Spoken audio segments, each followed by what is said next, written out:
everyone, welcome to my channel. My name is Danielle. Thank you so much for joining me today. If you're new to my channel, then welcome. We are currently in my series on domestic violence, and we are in the last week of the series where we're going to be talking about recovery from domestic violence. So if you're new to my channel, I would love it if you take a minute and hit the subscribe button down below, ring the bell so you never miss a video, and remember to like this video, and please do share it because you never know who could really benefit from hearing this message. If you like videos that motivate, encourage, and inspire you to be the best version of yourself you could be physically, emotionally, and mentally, then you're going to love it on this channel. I also do strive to bring awareness around really important topics that we really do need to be educated on and made aware of that are really affecting our community and our society, and I think this is an important topic that we really do need to talk about. I'm really excited today to be on site at Sojourner Peace House talking with Carmen, the executive director. We're going to talk all about recovery, how you can recover if you've been a victim of domestic violence, or how you can help someone recover if you are someone's support system. So Carmen, what can you tell us about recovery from domestic violence? So thanks for having me again, Danielle. I appreciate it. I'm grateful to be here. Any conversation about domestic violence, sexual assault, child abuse, or trafficking is helpful because it raises awareness, so I'm grateful. For me, the word that I think about instead of recovery, I think of healing. And I think that healing is a lifelong process. So I think people, when they come, I've heard survivors say, my healing began the moment I walked through the doors, the moment I arrived at shelter, the first night I laid my head down in shelter and didn't hear any arguing, or I wasn't afraid for my safety, my healing began. And so most clients come to us, they come in crisis, and they have usually a lot of emergencies happening. Either there's been a police intervention, a criminal charge, or they're homeless because of the violence, they need a place to stay. So we tend to take care of all of the emergencies first. That's really critical. And at some point, the survivor usually starts to look at their life and think about what does healing look like for them. How can they self-define where they want to go? So that's really where the recovery begins and the healing begins. And a lot of our clients have lifelong histories of violence. It isn't that they've gotten in one violent relationship and then they get out and need help. A lot of times they come from homes where violence happened when they were children. They repeated it in their adult lives. And so some of the things that our clients have said that they need, first of all, they need their basic needs met, and they need the crisis to be handled. Then what we do at Sojourner, we have support group services where women can participate in a 6-month support group, and then there are graduate programs that clients can participate in. We have a hope and healing program. And then we try to bring to the table components of things we think our clients need and are asking for. I think that's really, really important. And you guys know that I'm a personal trainer. I've talked about this so many times. And one of the things that I've talked about is that if you have been injured before, whatever the injury might be, whether it's a lower back injury, a shoulder injury, a knee injury, whatever it might be, your propensity to get injured again in the same way is pretty high. And just like that, if you've been in a relationship with an abuser in the past, your propensity or the likelihood that you will engage in another relationship that's similar is also really high because, like Carmen said, it is a learned behavior pattern. And so part of the recovery process, I think, is really learning and understanding how to really break that pattern. I did a series on goals, and I will link that at the end of this video if you haven't seen that series yet. But I talked about really taking some time to really write out and understand what your personal mission statement for your life is and what your vision for your life is, and really also understanding and getting to know what your own personal core values are. And I think that's so important to know because in my video on boundaries, I really talked about really knowing that first, because your boundaries will kind of stem from what those core values are. So when you really understand that, and when you really get to a point where you can really know yourself well enough to know those types of things, where you can set those boundaries and you can really say to yourself, okay, I know that I don't want to be treated in this way. I know that I want this type of relationship. Then I think that really helps you in healing as well. I agree. I think the first step is always reaching out for help. I think recovery starts or healing starts the moment you reach out for help. And that can look different for different people. Sometimes it's talking to someone, your pastor. Sometimes it's talking to a family member. Maybe it's calling an advocate on our confidential hotline. Maybe it's moving into shelter or walking through the doors of our building. But the first step has to be initiated by the person who says, I have to take this first step for my own journey to begin. We also remember that people are survivors long before they come to our facility, that innate in us is this desire to heal and this ability to heal. So at Sojourner, we try to be in service to that. So the first step is reaching out. The next step is really, as you said, creating a plan for yourself, making sure your safety is taken care of, that your basic needs are taken care of. And then, what are the ways that I've been hurt and wounded, and how can I tend to those in my life? Do I need a therapist? Do I need a support group? I'm a big fan of counseling. I think it is so helpful, and I really think it's hard if you've been a victim or you know someone that's been a victim to admit that you're a victim, because you don't want to really face the fact that someone you really believed really loved you could hurt you in such a way. It's very hard to really come to terms with that and really see it for what it is. It can be really challenging. And I think too, for so long, the longer you live in a situation like that, you're just really in that flight or fight mode, your body and your mind and everything mentally. You're not thinking about your dreams, your hopes, your goals, what it is that you want, because you're just trying to survive from day to day to day. So when you're finally able to be put in a situation where you can start to think about that, it can be a challenging process to even start to think about what is it that I want, what are my boundaries, what are my goals, what are my dreams or hopes, what does my future look like, and it can be kind of scary. Yeah, and I want to also say, physically embedded in your nervous system is these chemical reactions that get encoded in your system from living in violence. And so that has to be released, that has to be processed. Physically has to be processed in some way. And people can use a lot of methods to do that. And talk therapy is one of those. Then there's somatic methods, working with somebody who can help you get at the ways that trauma has been embedded in your nervous system. But it's a physical reaction that we have, right, when we get triggered. When we're children who grew up in violence, which I happen to be, or survivors ourselves.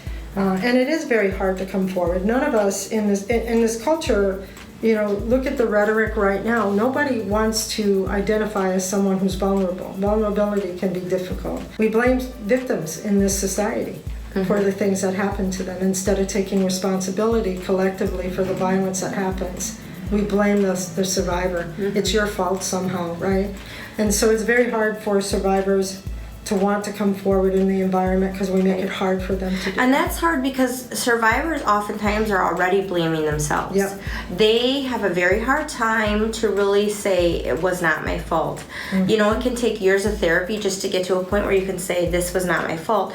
The other thing too, I think that's really important is that when you go through something like that, there are triggers, there are things that stay with you for the rest of your life. Still now today, I cannot sleep with the door closed, no matter how much noise or whatnot, doesn't matter. And even last night, my husband was doing some things in the kitchen where he was working with a drill. And he said, I'll close the door so you can sleep, it's gonna be loud. I said, no, I'll deal with the noise, it's fine, I don't care. I cannot ever have the bedroom door closed. That's just my own trigger. I don't want it, I don't like it, I don't do well. I always want the door open. And I think understanding if someone's been a victim and they're a survivor, whatever it is that they need to feel safe, to feel comfortable, whatever that might be, whether it's sleeping with a light on, whether it's being able to call someone any time of the day, understand what it is they need and be supportive of that, even if it's not something you need. I also like what you pointed to is that, one of the important steps in our own healing process is to honor and respect whatever it is that comes up. And send love to ourselves, those parts of ourselves that had to cope with the violence, and the ways that we had to self-medicate, right, to get through. So we certainly want others to give us that as well, but I think it's important for us to start to work on some self-love around those things and some acceptance. And it's important that we seek out people who can support us in our healing journey. And I think healing, it's a lifelong journey, I believe. I mean, we're always healing from something, right? Even if you've never personally been a victim of domestic violence, there's something that you're healing from. Even if it's just the stinging words from a coworker yesterday that had said something snarky to you, it doesn't matter. We're always healing from something that's been done or said to us in some way or another. And I really do feel like one of the best ways that you can help a domestic violence survivor recover is to really help them engage in self-care. For someone that's never been a victim of domestic violence, maybe they've never been around it, this can be a really uncomfortable subject. This can be really uncomfortable to talk about or deal with. But one of the best ways that I think you can help someone is really doing something fun with them, allowing them to do something for themselves, whether it be getting a pedicure, going out to lunch, whatever it might be, because they haven't had that experience in such a long time if they've been a survivor. I also think, one of the things we can do is we can make the topic comfortable for ourselves. That's what getting educated about the issue does for us. We should practice. If we have someone we know who we have a suspicion is in a dangerous situation, let them know, hey, I see you. The 3 messages that I always say in my interviews is survivors need to hear, it's not your fault, you're not alone, and I'm here to help. And those sound like simple messages, but survivors don't know that. And maybe it's easier for me to believe that it's my fault because otherwise I wouldn't be able to handle the heartbreak of being in this situation with someone who loves me, who's hurting me, right? Or the fear and the terror that comes out. And so my way of living my life is holding on to the belief that it's my fault. Well, at some point, we need to help you understand, no, it's not your fault, right? As a human being. Make yourself approachable in that way.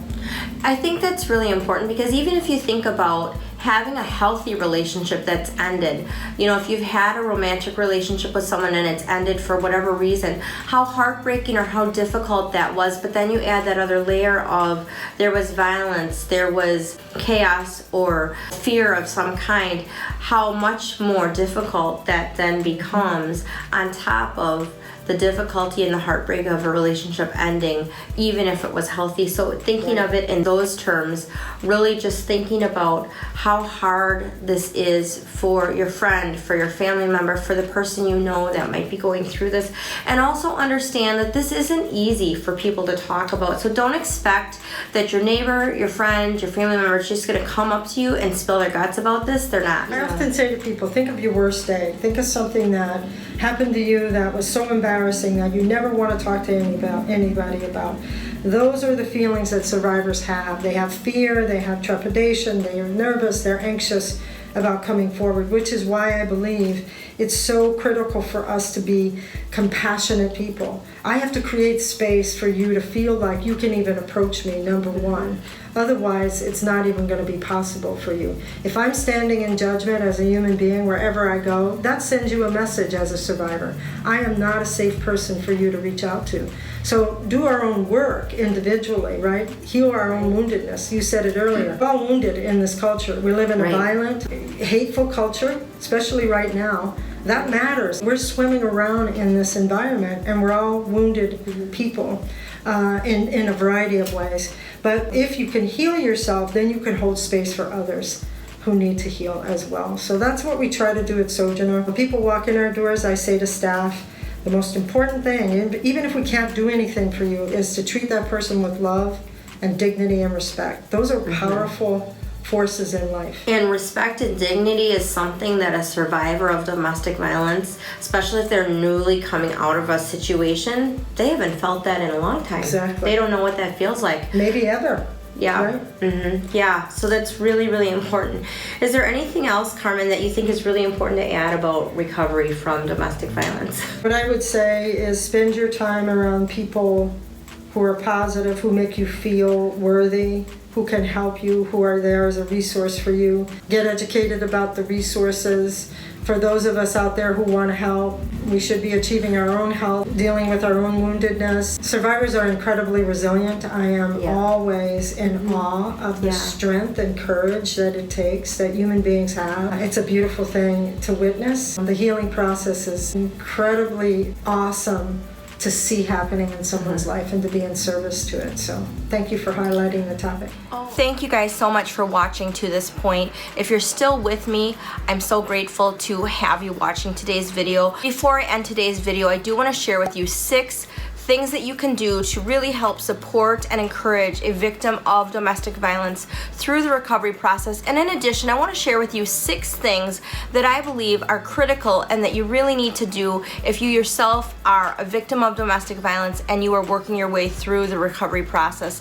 These are just things that I did to facilitate my own recovery and ways that I've supported and helped other people as they've come to me and shared their stories with me over the years, ways that I've supported and helped them really get back on a road of emotional, mental, and physical health as well. So first I want to talk about 6 really important things you can do to support a victim of domestic violence. If you know someone in your life that has been a victim of domestic violence, 6 things that you need to be aware of and that you can do to really help, encourage, and support them through the recovery process. First thing I want to talk about is the fact that recovery can happen at any time. Don't expect or anticipate necessarily that the recovery process from being a domestic violence victim will happen right away, because a lot of times victims will not share that they've been a victim right away. They might feel a sense of shame or embarrassment, or they might be afraid to reach out and tell anyone for fear of being not believed or fear of what people will think. So understand that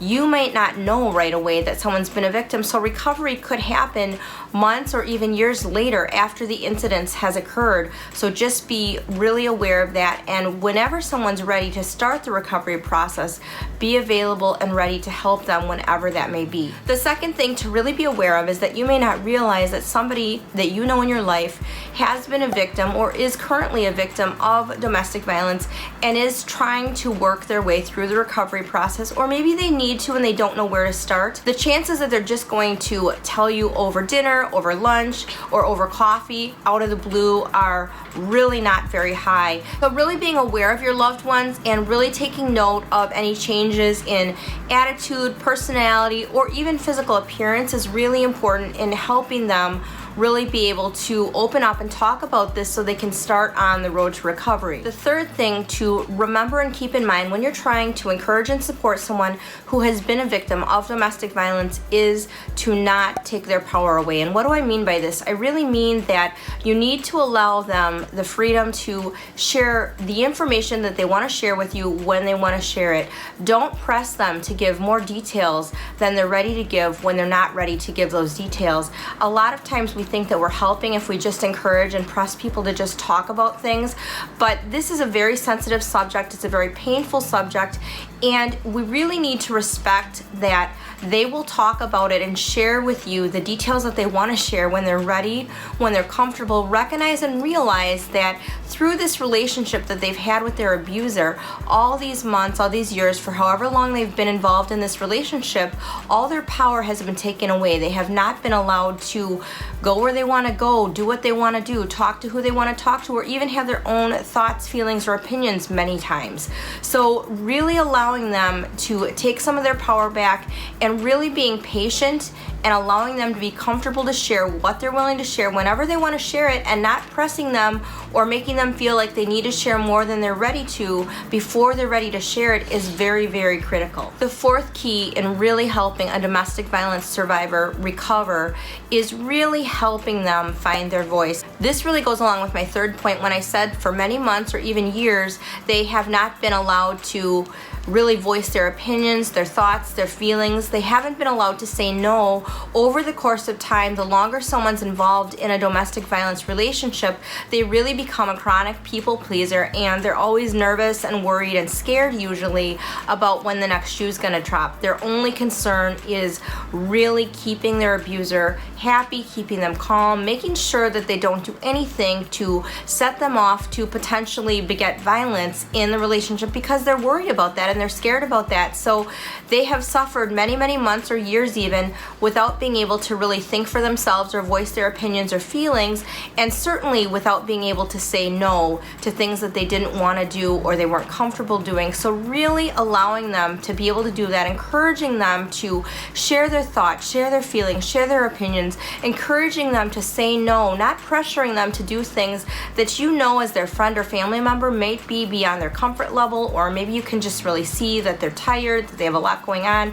Not pressuring them to take on more than they're ready, and just helping them really find their voice again is so, so important. The fifth thing that's really important to remember as a support or encourager of someone that is recovering from a domestic violence situation or relationship is that they will have triggers. Things in their life will not be the same as they were. Really understand that, be patient with them, understand that there will be certain things maybe that they've done in the past that they're not comfortable doing anymore. Certain things in their life will change and be different, and just accept that that is the way it is. It could be that way for the rest of their life. Maybe you always went to a certain restaurant or a certain coffee shop or a certain place with your friend or your family member, but that's a place maybe they frequented with their abuser and they're not comfortable going there anymore. I can tell you for myself, I think I mentioned this in the interview, but I absolutely have to sleep with my bedroom door open. I cannot close the door. It doesn't matter if there's lights on, it doesn't matter how noisy it is outside the bedroom.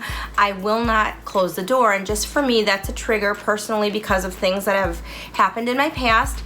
I just cannot close the door, and that's something that my family knows. They understand, they accept that. Really accepting what your friend or family member needs as far as recovery, and understanding that certain things that might seem completely normal to you can potentially be triggers for them, and really accepting that, making sure that you know what those potential triggers are and that you're really accepting of that and helping them so that they're not encountering those triggers that could potentially be upsetting, especially in the beginning. As time goes on, some of those things may lessen, but they may not, and just realizing that moving forward is really important. The sixth thing that you really need to be aware of in helping a domestic violence victim recover is really encouraging them and really helping them embrace their own self-care. Because when you're involved in a domestic violence situation, you're not thinking about your own self-care, you're not thinking about yourself at all, you're simply thinking about survival.